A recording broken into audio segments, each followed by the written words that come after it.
Ayun no, may mga itlog na naman sa pugad natin. McLean. Yan. Pero dito lang tayo, basta YouTube, no? Dito lang tayo sa ating heritage chickens and native chickens syempre. At syempre sa mga giants natin. So yung topic natin ngayon ay kung ano ba yung mas magandang alagaan. Maraming nagko-comment sa comment sections natin kung ano ba yung magandang alagaan ngayon. Native chicken ba or heritage chickens? Yan yung mga tanong na nakikita ko ngayon sa mga comment sections natin. So sasagutin natin yan. Yung masasagot ko lang nakadepende sa lugar, no? Kasi kada lugar iba-iba din po yung uso. Yan. So meron din pong iba na ayaw mag-alaga ng heritage chickens. Meron ding iba na ayaw mag-alaga ng native chickens. Merong mga ganun. May mga dito sa Mindanao, dito ako sa Pulumulok, South Cotabato, no? Katabi ng Jensan, katabi ng Tupi, tsaka Coronadal. Yan. Napapansin ko lang dito, may mga gustong mag-alaga talaga ng heritage chickens. May mga buyers tayo na heritage chickens lang yung gusto. Meron ding buyers na native chickens lang yung gusto. Which is marirecommend natin yung darag native chicken. Huluan nun, hindi siya considered as native talaga, no? Pero yung mga huluan kasi na binebenta sa merkado ay may mga dugo ng mga Bisayang manok, no? So ayun nga, nagiging native na rin siya. Yan, may mga hindi na puro kaya nagiging native na dahil may mga halong Bisaya, may iba na dara ginaloon ng huluanon. So hindi na matitrace. So yun, naging kilala din na native chicken yung mga huluanon, no? Dito sa lugar namin. So yan yung naumpisahan ko rin dati. Huluanon na mix Bisaya. Yan. Meron ding huluanon mixed with Bisaya na may kaber na dugo. Yun yung mga nabibili ko last time, mga last 2020, 2019. Yan. Mga pandemic days or before pandemic. Yan.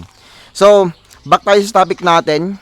Para sa akin, dito sa lugar namin, yan, heritage chickens, mas malakas yung bintahan. Lalong-lalo na dito sa manukan natin. Kasi nga, marami yung gusto na, at marami na nakatikim sa lasa ng Rhode Island Red. So, masarap siya sa inasal. Masarap din po siya sa adobo. Yan. Masasuggest ko, inasal at saka adobo. Heritage chickens natin, di mapapahuli. Rhode Island, saka Black Australorp. Yan. Subok na yan. Native chickens, masarap din po. Mas masarap siya. Kaso nga lang, mas maliit. Yan. And hindi din basta-basta yung kanyang presyo. May kamahalan. Yun lang yung problema dito sa darag. Yan. Pero the best ito sa tinola. Kung meron mga OFW kayong mga ka-relatives, uuwi, yan, pwede nyo silang lutuan ng darag native chicken. Hindi kayo mapapahiya. Meron kayong mga bisita na medyo maarte sa manok. Yan. Darag native chicken, no? So, ang darag po ng mga puro ay hindi po mga ordinaryong tao lang yung budget. Pwede naman sa mga ordinaryo, pero may kamahalan siya. Yan. Unlike dito, na yung mga lalaki ay pwede siya maging per kilo. Yan. Pero gagawa ko soon for meat production natin, mga lalaki lang. Sa babae, hindi natin yan may bibenta, no, as karne. Except na lang dun sa mga calves. Kasi nga, napakagaan po ng babae at malulugi tayo. Isipin nyo, 1 year na yung mga darag na babae, no? Medyo mahirapan yung umabot ng 3 kilos. Kasi yung average na weight niyan ay nasa 1.2 to 1.8 lang sa pagkakaalam ko. Yan, no? Yun po yung parang standard na timbang ng mga babaeng darag. Pero yung mga lalaki, bumibigat sila ng mga 2 kilos, no? Siguro kapag medyo malaking darag, aabot ng 3, pero medyo mahirap ata, no? Pa-comment na sa comment section kung kaya ng 3 kilos ng darag ninyo. Itong darag ko medyo lalaki, medyo mabigat yan, no? Pero hindi ko pa natimbang. So, timbangin natin sa mga susunod natin na vlog. Yan. Dito kasi nakabase na ako sa bulto ng katawan, no? kasi nga breeder naman to, hindi naman to for grower. Ako dito sa mga breeders natin, naka lang, on diet sila.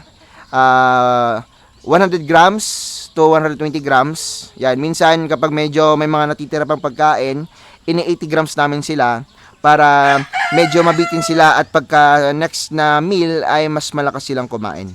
So para sa akin, mas sa topic natin na ito, mas okay sa akin na mag-alaga kayo ng pareho. No, kasi nga may buyer na gustong bumili ng heritage and meron ding buyer na gustong bumili ng mga darag or native chickens. No, so dapat meron kayong both. Yan, or Black Australorp, pwede din, malakas din yung Black Australorp. Yan. Dahil nga halimbawa, yung buyer natin gusto yung pareho. So jackpot na 'yon. Sigurado bibili yan sa inyo ng both darag and both heritage chickens. Pero kapag yung buyer ninyo, native lang yung gusto, dito siya sa darag. Kung heritage chickens naman, may pagpipilian siya, Rhode Island ba or Black Australorp. So ganun yan, no? Kaya dito sa atin, madaming klaseng manok, pero yung mga manok ko dito ay yung mga saleable lang din, katulad ng mga giants, no? Giants natin saleable pa rin hanggang ngayon. Kaya pinapapatuloy pa rin natin mag-alaga ng mga giants.